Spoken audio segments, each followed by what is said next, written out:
Day 684 of the Ukrainian War Map, also known as the Russo-Ukrainian War. Juzzy here, and today is another update as I take a simplified and down-to-earth approach to some of the most important happenings on the ground in Ukraine. So starting off, we'll take a look at those Russian losses again, as currently Russia sits on more than 365,000 military personnel losses, which represents an additional 440 in the past 24 hours.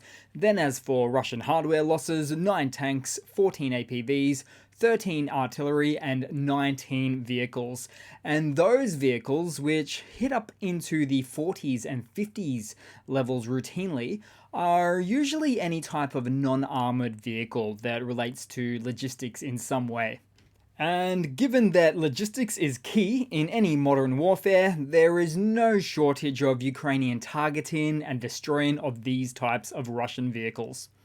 Then we'll head across into the map into Russia's Moscow today, because instead of a perpetual fire season for Russia, it now appears to be more of a freezing season that's taking place instead, as more than 20 settlements in the Moscow region have been left without heating for several days, with Russians posting to social media, putting on display all of their freezing conditions with no heating in their otherwise warm apartments. Now, the utility companies promised to restore everything, quote, in the near future, but with events such as basement boilers busted, followed by apartment radiators bursting from freezing conditions, it doesn't look like an easy fix for what is truly one of the coldest capitals in the world. As such, widespread Russian utility accidents reveal systemic issues that Russian authorities are struggling to manage. Meanwhile, local authorities, rather than fixing the heating systems, are instead offering, drumroll, blankets. And to somehow add insult to injury for these issues, there is no long-range Ukrainian drone cause for any of this, as it instead appears to be due to simply unmaintained Russian infrastructure. Then, moving along, but also in this region, the pro-Ukrainian Atesh partisan movement within Russia stated that its agents penetrated the Dzerzhinsky division in Balashikha, Moscow, and as such obtained personal data of military personnel participating in the war against Ukraine. Their data has been forwarded to the relevant authorities, obviously in Ukraine. And so once again, we have this Atesh group performing all sorts of demoralizing actions within Russia with no signs of stopping. Then we'll head across down the map, but still inside of Russia, as there has been some fresh reports of friendly fire incidents on Russian paratroopers in the region of Rostov, which took place at the Kizminsky military training range of that area, as was reported through various Russian Telegram channels, as the operators of an Zu-23-2 anti-aircraft gun mistook the Russian paratroopers' exercises for a real landing of Ukrainian paratroopers, and as such opened fire. And that is quite trigger-happy, to say the least. But to say that an event like this is rare would be an understatement, as I almost expect it to happen on a monthly basis at this point. In fact, there was a recent article with insights from the spokesperson of the Tavria operational group of the Ukrainian ground forces, who stated that the level of morale and psychological condition is very low for many elements within the Russian military, and that, quote, the invaders are scared so they shoot at everything that moves. And so, given that they down even the most expensive of their own Russian jet planes from time to time, there is therefore nothing particularly hard to believe about these types of claims. Then we'll head across to the northern Ukrainian oblast of Chernihiv, as Ukrainian border guards discovered a large floating object in the Desna River, this one right here, which is near the border to Russia. And it turned out to be an unsecured Russian pontoon bridge that Russia seemed very generous to give to Ukraine, And as it so happens, this pontoon bridge once provided the only crossing for two Russian villages just a few miles north of the Ukrainian border. Then moving across to the northern Donbass momentarily, and indeed far east of Kharkiv as well. So after numerous Russian assaults that have failed here in recent times, it is still likely that Russian forces will scale up their offensive operations in the north in an attempt to seize Kupiansk in particular, with an increased tempo of operations as weather becomes a little milder next month. Although the veritable minefield that is drawn between the contact points and Kupiansk may certainly become even a larger attritional grind for Russian forces than we ever saw in Avdiivka. That is, if Russia chooses to make that move, which seems pretty likely. But time will only tell how this front decides to play out. Then moving along, because as for the biggest change on the map today, Russian forces were pushed back quite significantly south of Novomikhailivka, and about 6 square miles worth. So if I was to pull up the date map, this is today and this is yesterday. So back forward to today we go. Quite the chunk of change. And so these are positions that, or were positions that Russian forces held for months.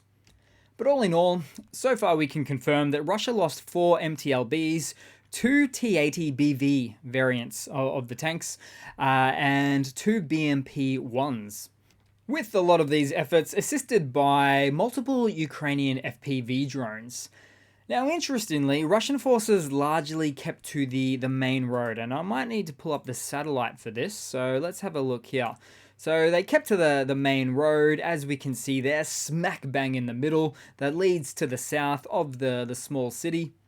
And on either side of the road, after the fields, there are natural river obstacles, all of which doesn't give the invading force a lot to work with here. So Russian forces have by and large chosen and continue to choose the main roads, which is quite a bottlenecking approach. Made even worse by the fact that this whole area is just one big bottleneck for the invading forces. Then we'll head across to Kherson today as Ukrainian artillery hit and destroyed an entrenched assault group of Russian forces north of Peshane, which is just southeast of Krinky, and I'm a bit better with the topographical, so here we go, zoom in, so there it is. Also in this region, a Russian BM-21 Grad multiple rocket launcher suffered a catastrophic cook-off after taking Ukrainian counter-battery fire as well. And that occurred not too far away in the tiny locality of Shelburda. So, as for a bit of a reminder to this region, it's been most difficult for the Russian military as a whole to make any sort of significant advances here in the last few weeks, because you might remember just before Christmas, the AFU shot down 3 Su-34 combat jets over the southern region of Ukraine, which forced Russia to stop airstrikes around the Ukrainian bridgeheads just south of the Dnipro River. And these airstrikes were stopped for a period of time, followed by picking them back up, albeit at a much lesser, smaller pace than before. As such, these Ukrainian bridgeheads are less impeded than before, with the Russian Air Force now certainly afraid to fly in the area due to the Patriot air defense system, handing missiles out to anybody who wants them around here, with its PAC-2 missiles at the 160-kilometer range variant, perfect for Su-34 jets. Although I still do expect the Russian military's short-term memory to pop up into the fray again at some point in this region, followed by us seeing some more Russian jets succumbing to a fiery demise once more. Then we'll head across to somewhere really distant on the map today, somewhere I've never really been before. Wow, we are talking pretty much Central Europe. So, as well, particularly Germany. So, unidentified drones have been frequently observed over German military bases, particularly where Ukrainian soldiers receiving training, such as at the Klitz military base. Now, this situation has raised espionage concerns, although despite suspicions of Russian involvement in these drone incursions, there is no concrete evidence as no drone has been captured. This has since led to calls for drone countermeasures and modern jamming equipment within the German military to be placed accordingly.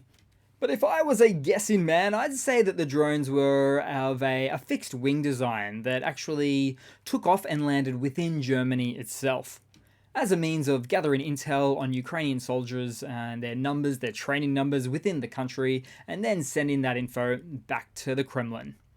Then heading across to some news for today. So the Japanese Foreign Minister Yoko Kamikawa arrived in Kyiv of Ukraine, and now Japan has also pledged 37 million for anti-drone equipment for the country, which is impressive given that Japan's military support for Ukraine is limited due to its pacifist constitution and policies regarding the export of defense equipment to other nations, especially ones at war.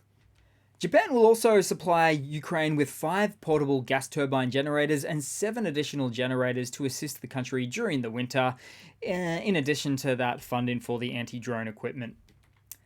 Which is good because, take for example December time, as 91% of Russian drones were shot down by Ukrainian air defenses. Still, 30 out of 335 drones did reach their targets, so the air defense gap still needs to be closed on that front.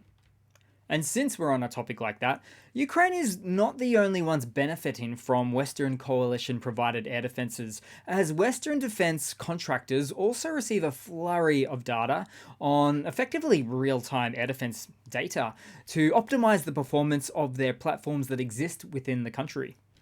Then moving on to some other news, this one's from a Forbes article, so another great Russian achievement, as it states that the Russian Navy is the only navy that can't manage to grow, mostly because it keeps losing ships in combat. So in other words, the building of replacement ships, and even submarines, is far behind the level at which they can produce and deploy new naval assets, all because of some pretty unexpected losses for Russia in the Black Sea. But hey, it's even crazy to think in retrospect. For instance, what was a Russian submarine doing so exposed and so immobile in Sevastopol dry docks last year? I think it was September. Actions like those really make no sense these days. Then moving across to another Russian military mobilization blunder segment. So here we go. So during New Year's Eve celebrations, Russian authorities reportedly, under Vladimir Putin's direction, detained approximately 3,000 labor migrants in St. Petersburg alone. These actions were part of a larger effort to forcibly enlist migrants into the military for war against Ukraine. Some were given immediate military summonses, while others were taken directly to the military enlistment offices.